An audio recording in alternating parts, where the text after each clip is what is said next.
Bila suhu sudah mencapai 90 derajat kurang lebih, itu biasanya jarumnya itu pas di tengah-tengah ini teman-teman. Nah, bila sudah melebihi 95 derajat itu bisa nanti di sini 3/4, bahkan kalau yang di H ini udah overhead ya, udah bahaya.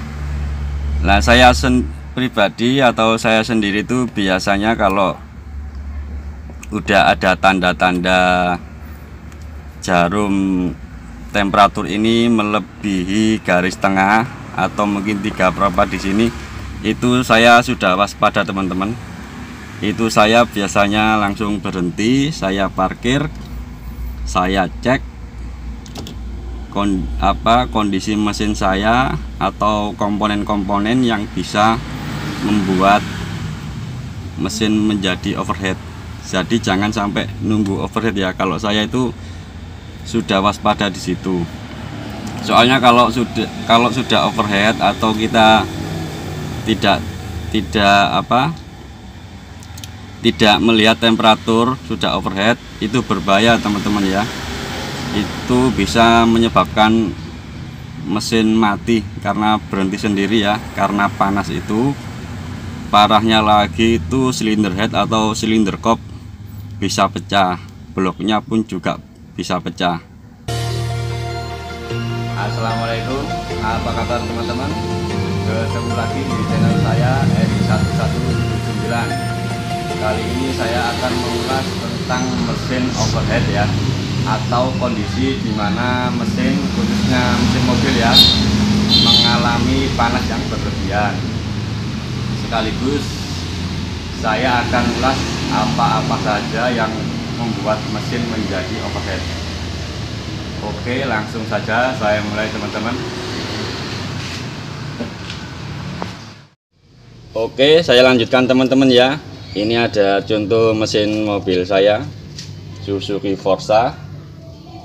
Saya mulai bahas dari suhu mesin yang ideal. Suhu mesin yang ideal itu di antara 60 sampai 95 derajat Celcius. Kalau suhu mesin mobil terlalu dingin, misal di bawah 60 derajat, juga tidak bagus karena membuat proses pembakaran di ruang bakar ini tidak sempurna ya.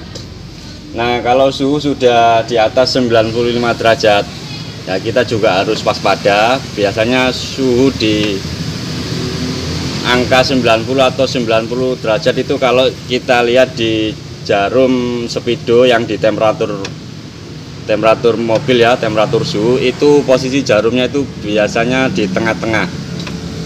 Itu kurang lebih suhu 90 sampai 95 derajat. Nah, itu yang pas ya.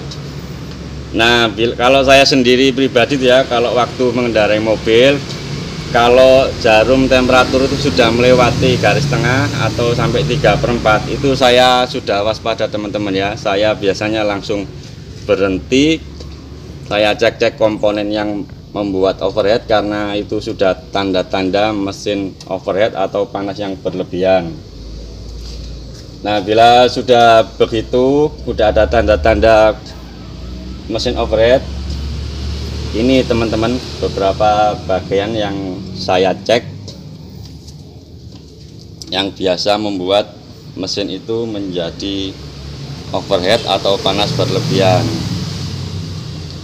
Nah, kalau yang pertama ini teman-teman ya, seumpamanya tadi kasusnya kayak saya waktu mengendarai tiba-tiba panas, waktu berhenti, yang pertama itu cek air radiator berkurang atau habis atau ada kebocoran ya. Mungkin nanti kalau umpamanya ngecek air radiator yang di dalam radiator atau di tabung penampungan ini ya, kalau tabung penampungan sih mungkin aman. Yang di sini ini tunggu mesin agak dingin dulu ya. Ini anggap saja setelah berhenti mesin udah agak dingin. Nah, ini saya buka teman-teman. Nah, kayak ini bila airnya masih penuh atau berkurang, kita bisa waspada ya. Kalau berkurang berarti penyebabnya dari air radiator yang berkurang. Mungkin ada kebocoran di saluran pipa-pipa atau di water pump sini rusak, bocor, itu juga bisa ya, dicari saja bila itu memang penyebabnya dari air radiator. Nah yang kedua ini bisa dari kipas radiator ya, kipas radiator atau extravan, atau mungkin putarnya kurang kenceng, atau kipas radiatornya mungkin rusak, atau bahkan bermasalah tidak mau berputar. Efeknya kipas radiator tidak bisa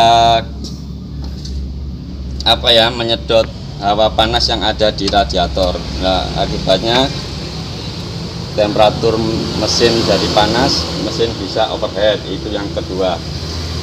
Nah yang ketiga itu radiatornya sendiri buntu ya, yang mungkin masih ada tapi alirannya, sirkulasi yang masuk ke mesin jika kembali ke radiator lagi ini tidak bisa cepat ya, tidak bisa maksimal atau buntu. Biasanya itu juga bisa terjadi bila water pump itu bermasalah sehingga tidak bisa memompa ya, atau mengalirkan air yang dari radiator masuk ke mesin hingga masuk ke radiator lagi dengan cepat. Jadi bisa radiatornya itu buntu atau water pumpnya yang bermasalah. Yaitu bila kondisi waktu mesin berjalan ya teman-teman ya. Tapi bila mungkin habis turun mesin, bisa juga itu yang lain-lain itu ya, mungkin silinder head ini tipis ya, mungkin baru disekrap, jadi dia itu cepat panas. Salah satunya itu juga bila habis turun mesin. Mungkin penyebab yang lain itu tapi jarang ya, bisa saja termostatnya itu trouble atau rusak, atau mungkin olinya itu yang sudah berkurang, atau kandungannya itu sudah kandungan olinya itu sudah menurun karena sudah lama belum diganti, sehingga mesin juga menjadi panas. Tapi yang paling belakang itu yang penyebabnya yang peluangnya kecil teman-teman ya. Nah oke teman-teman, itu tadi tips singkat tentang pembahasan mengenai mesin overheat ya, mesin overheat atau penyebab terjadinya mesin menjadi overheat. Oke, kurang lebihnya mohon maaf. Terima kasih. Assalamualaikum warahmatullahi wabarakatuh.